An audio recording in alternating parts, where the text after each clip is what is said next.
Selamat malam Bapak, terima kasih atas kesempatan yang diberikan kepada saya. Saya Marianus Burana Mulyadi, mahasiswa program studi Sosiologi semester 7 kelas A.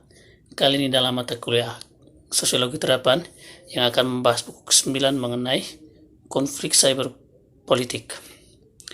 Dalam buku ini akan membahas masalah konflik politik yang dimediasi oleh komputer lingkungan atau konflik cyber, yang menjadi hal pertamanya dengan pernyataan yang ditunjukkan tentang bagaimana konsep yang seperti kekuasaan, partisipasi, dan demokrasi cocok dengan global post media modern di era globalisasi saat ini.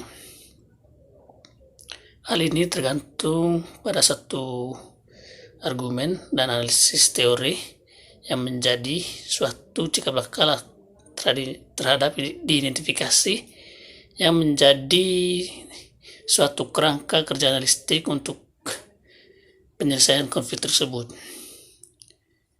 Hal ini menjadi suatu kesinambungan terhadap analisis terhadap lingkungan atau konflik cyber tersebut dengan cara menyelidiki latar belakang sejarah untuk menemukan bagaimana cara fenomena konflik dunia maya atau perang informasi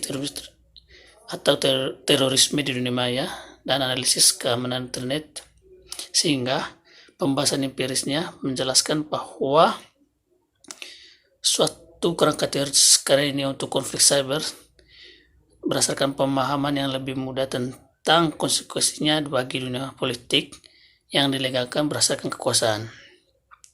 Teknologi komunikasi informasi bertindak sebagai pengadaan kekuatan dengan meningkatkan kekuasaan dan memungkinkan aktor sosial untuk melampaui bobot mereka dan mencapai jangkauan dan pengaruh yang sebelumnya ditolak oleh mereka. Kelompok yang menggunakan internet adalah kelompok yang mampu mengkomunikasikan pesan kepada audiens yang lebih luas daripada yang dijangkau oleh lebih banyak orang, sehingga sarana komunikasi politik internasional tersebut menjadi suatu hal yang tidak terbatas yang menjadi pemonitoran terhadap pengguna untuk menjalin suatu demokrasi yang lebih baik, karena hal ini menyatakan bahwa internet dapat membantu membuat warga negara lebih aktif dan lebih berpengetahuan tentang proses pemerintahan mereka atau demokrasi negara mereka. Namun, ketersediaan informasi ini yang tidak terbatas dapat menginspirasi, tetapi juga menjadi suatu perhatian yang menitik beratkan bahwa meningkatnya jumlah partisipasi mereka terhadap dunia demokrasi atau dalam dunia politik. Sejauh menyangkut demokrasi, jaringan teknologi semakin meningkat digunakan dalam debat dan komunikasi publik politik, sehingga mempromosikan dialog antar pihak yang perlawanan salah satu elemen demokrasi sejatinya.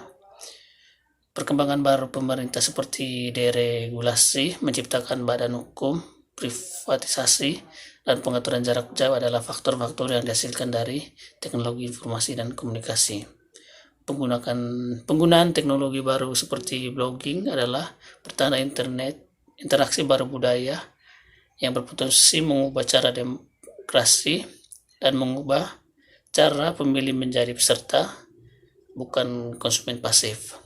Namun, pada saat yang sama, teknologi yang mengganggu privasi, pengawasan, dan penyensoran dapat menghalangi kebebasan demokratis karena efek katastrofiknya pada kebebasan berbicara dan kebebasan berekspresi.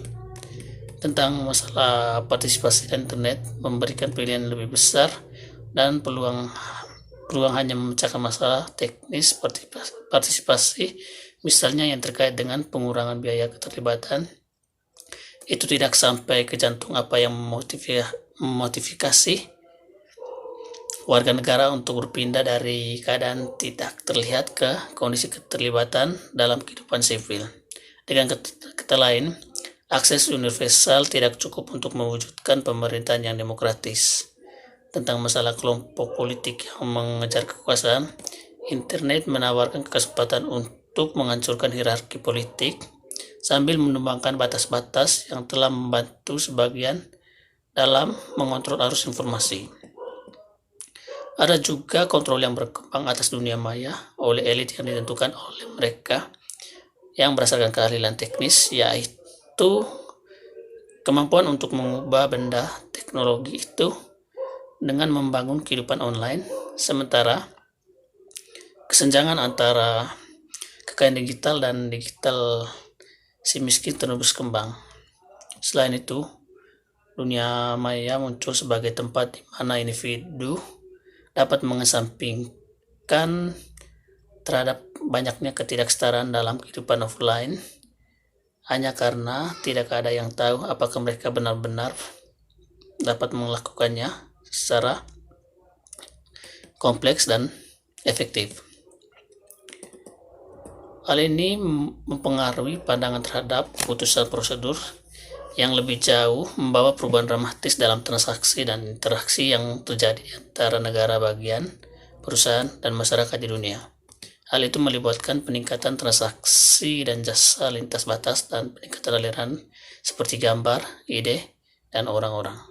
Di beda seperti itu, internet tampaknya membentuk cyber nation di mana struktur subkultur awalnya berevolusi yang berfokus pada perilaku yang dapat diterima, seperti sejarah umum dan identitas umum terhadap kepercayaan pada suatu kebebasan pidato, perlindungan hak-hak sipil, privasi, dan kebebasan berekspresi, serta hal-hal lain.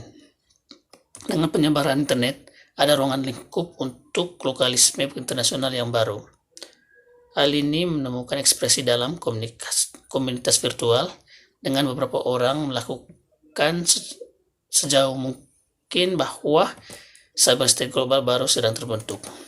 Ketika mempertimbangkan sifat postmodern internet, itu tidak dapat dilupakan bahwa perlawanan media baru terhadap modernitas terletak pada kerumitan subjektivitas, denaturalisasi mereka dari proses pembentukan subjek, dan mereka mempertanyakan interioritas subjek dan koherensinya. Masalah identifikasi tidak hanya memiliki kepentingan filosofis, tetapi juga merupakan masalah yang sangat besar terhadap kepentingan praktis untuk melaksanakan dalam kegiatan negara, belum lagi mengidentifikasi garis penerbangan dari satu apalagi pergeseran dari real ke hyperreal terjadi dalam perjalanan dari representasi belaka ke simulasi. Semua gerakan yang sudah ada di dunia maya menjadi suatu hal yang mendekati kontinuitas total pada efektivitas yang menjadi nyata yang dapat disimulasikan. Fakta bahwa orang percaya virtual komunitas menjadi tempat nyata di mana mereka hidup membawa pengalaman nyata ini mengaburkan yang nyata dan tidak mendekati momen postmodern. Pencarian untuk deskripsi yang memuaskan dari kasus-kasus empirik konflik cyber dipimpin untuk penggunaan klasifikasi antara dua jenis konflik dunia maya seperti sosiopolitik dan etnoreligius. Untuk menjelaskan bukti empiris dari konflik cyber, integrasi unsur gerakan sosial, konflik dan teori media ke dalam kerangka analisis tunggal untuk konflik dunia maya telah diusulkan. Unsur teori gerakan diidentifikasi agar membahas konflik cyber sosiopolitik dengan menggunakan teori politik yang mengatasi konflik dunia maya serta etnoreligius dan teori media sebagai komponen untuk memperoleh kerangka kerja analitik terintegrasi tunggal terhadap berdirinya konflik cyber. Berkaitan dengan teori gerakan sosial, unsur-unsur ini diidentifikasi yang relevan dengan gerakan sosial yang menggunakan internet untuk mengakomodasi mencapai tujuan kekuasaan seperti demokrasi dan partisipasi mereka. Menjadi lebih khusus lagi terhadap model mobilisasi sumber daya klasik dan struktur mobilisasi ini memungkinkan pembingkaian proses dan struktur peluang politik dan analisis tentang bagaimana hal ini dipengaruhi oleh penggunaan internet oleh gerakan sosial yang baru. Gerakan sosial baru bukanlah hal yang baru, melainkan bagian tak terpisahkan dari dominasi budaya modern yang membuat sulit untuk menganggap gerakan mengalir baik dari subkultural pramodern atau postmodern. Demikian dari saya, terima kasih Pak.